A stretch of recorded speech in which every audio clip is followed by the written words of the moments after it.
Learning is more than lessons from books. It is found in the sacrifices of parents, the wisdom of elders, and the guidance of instructors. As we look toward the year 2050, a future shaped by change and technology, one instructor shares timeless reminders of values and character. This is the voice of Mr. Philip Agtara, a reflection on learning, life, and future we must build together. Naimbag abigan mo, sir. Deto'y adamad, kaya may kumamaamuan, no anati ka panunutang ka deto'y asaliso. Para kayong ka, sir. Ananto pinagkitang tilubong tuntawen 2050. In tuntawen 2050, kung talalo itong opportunity at tinatao, lalong-lalo na ada itawan nga DJ technology at ada parte tibiyang ito yun. Kung may sabay, baka kung awan kung may ilan, yung mga kasapulan tayo nga pupubra tayo natin. Kasi nga tayo traditional way tayo nga agubra, mag-communicate. Kasi ito susaran tayo kung technology. Titawan 2050 may napapanunod ng good. Ada to back your DJ, tao nga ada saksakitan. Nga kastagat, adumot ti improvement ang agasin. Yung sabi kumangat nga, ada to pa'y agasin, DJ na lumaluma kasakit. Kasi ada tayo titawan na improvement ko eh.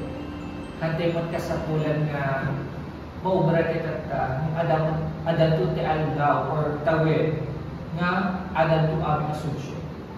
Isulang ti kayo kung makikita to tawin 2050. Kas adanak dito academic. Kasanun to matagplaster ti eskwela. Kasanun to ba nga ti interaction ti estudyante ken maestro ken maestra. Hantay man amu, hantay man amot masaksak bayan, ta adatay kailang mo titawin nga agdama. DJ, ti kayo papanunod agpadan kung kailang nga dati kasasali is pinagbasa. Kasi yung mga pinag-isuro ti maestro kong maestra, kaya adan to makapa-improvement ti edukasyon kong ito'y Pilipinas. Isulang ti kayo kung may baga, kat isulat ti kapag-buta. Kas kada kami ay estudyante, sir. Kasanong ba nga may kanasayaan at impormasyon di sa sakbayan mi adinto ang balit kang mangisuro kasket ka or saan met adan to sa bali ang pagtrabahuan mo. No adan to ububing kanyami kasanong minto maisuro ti mayat a ehemplo kas anataenan ket adakam to ti tawid 2050. Kat deta mat kita yung matitib ubrang kanya yung ating kung isusukay ti nasayat kat madi. Lalong-lalo ti pinang-address kasanong ba nga pati basura tayo unang-una di jay kasantay pa nga ki sirita tinataungan. Kas kunak kanya yung mga estudyante ading ko hambat namin nagbalin timis ang estudyante no awan adal nga maalin na timis ang mga susuro or may sama nataingan. Kas kanyak nga manuman nyo or seryo kaya kupay nga isurusuro nga di yung lipatan DJ nagkapuan nyo or no ana DJ na adal nyo ti malayo eskwela kaya si kayo to ti sasakbayan nyo to ti kayat kayat ko mapasama para kanya no ana pinag-isurog kanya yun kasi ito mo ti pamayan nyo di sumasaro noong nga naububin sa niya yun tahamat kag nanayon anda ka mo nga nataungan nga tumulong mang gabay kanyayo ti taw-tawen no ada kay to sa bali nga trabaho or ada kay to ti ada sarili yung nga pamilya ti umuna nga kay to sa surusuruan yung kay adal nga hanlang nga eskwela adal ti pinangkwati naganak adal nga pakasusuruan ti experience kasano kay ba nga ang biyag to lalong-lalo kat adatay to titawan nga 2050 awatin yung tumat nga titawan 2050 sabsabal to tao kat sapay kumata di yung tumalipatan di da tumalipatan ti naggapwanda tay aral nga mapidpidol ta, imot mo na kada kanyada. Ang mutay mat nga sabsabay kumbintatan. So sa habang babatit na pela, masusuman iso na dinasayaan din nga arami din. Kas may kadua sa lugsud, sir. Ana DJ pinaka-excited or kada nagmupang get isa sa sakbayan? Excited na mo ti sa sakbayan kas adatay ti new era nga adatay ti kabarong nga technology. Ti kabutong pumod baka malipatan ti ugbig ti sumarsaro nga henerasyon no kasano ti adal kasano da nga i-adapt to ti traditional way nga magkisalang buha kung handa ko malimlipatan no anat naggapuan ka kas titawin nga 2050 hantay amon no anat pagbaliwat ti lubo kun kaysa pa'y dapat protektaran tayo itantang agdama no anyaman ti maprotektaran tayo tayo isunto ti usaron ti henerasyon tayo na sumarsaro iso lang ti ganito mga iba naman tayo.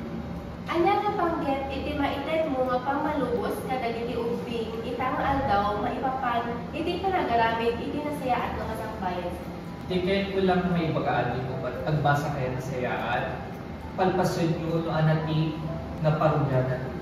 Panunutin nyo ti adal hanga matakaw. Ti adal ang nanayon nga adal at kanya.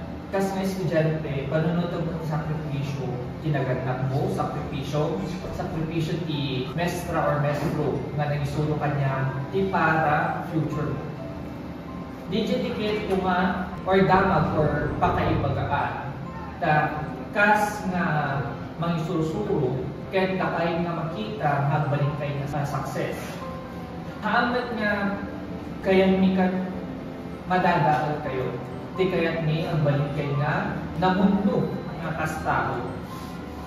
Kas nga nataungan kasmet nga sumasaron ito nga henerasyon itawan tayo sapay kumadaliyo lipatan no anang DJ adalyo nga hanlang eskwela kun kastamat ti adal nga nagapuan ti balayo tubig sabsabay kantan sa sapay ma-adaptan to or matulad to ti ugali isulang ti kay mga ibaw kanya yung ating ko nga ti ugali ti adal ti isasakbayan adakan niya awan ti mangbaliw kundi sikapan lang adalang kanyang nga mangbaliw mukayat ti mapasama Yaman kami ngayong kasir diin pa ay mga oras na lang.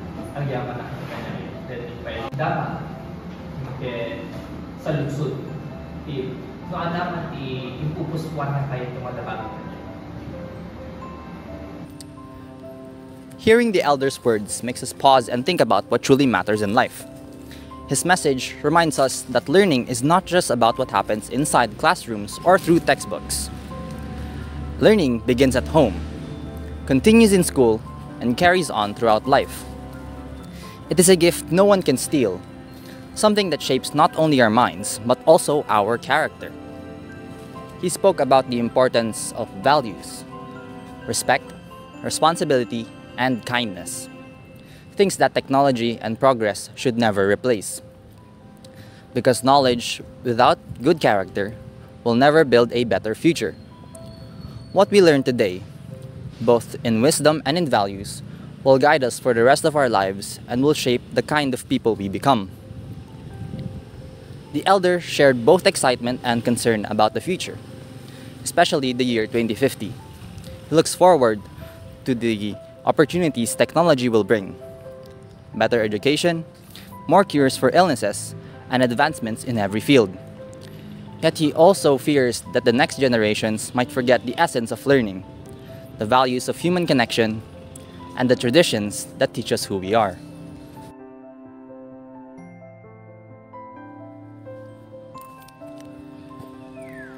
As we reflect on his message, it becomes clear that his words speak not only to students, but to all of us. We live in a time where life moves quickly, where technology solves problems in seconds, and where convenience often replaces effort. But his reminder is powerful. Wisdom does not come from speed or progress alone. It comes from listening to our elders, learning from experiences, and carrying forward the lessons of the past. What he asks of us is simple yet meaningful: to study well, to respect those who came before us, to protect what we have today, and to ensure that future generations will not lose sight of their roots. He hopes that one day, when we become teachers, leaders, and parents of tomorrow, we will pass on the same lessons to those who come after us. In the end, his message calls on all of us to build a future where progress and humanity go hand in hand. A future where learning, respect, and values remain at the heart of who we are, and no matter how much the world changes by 2050.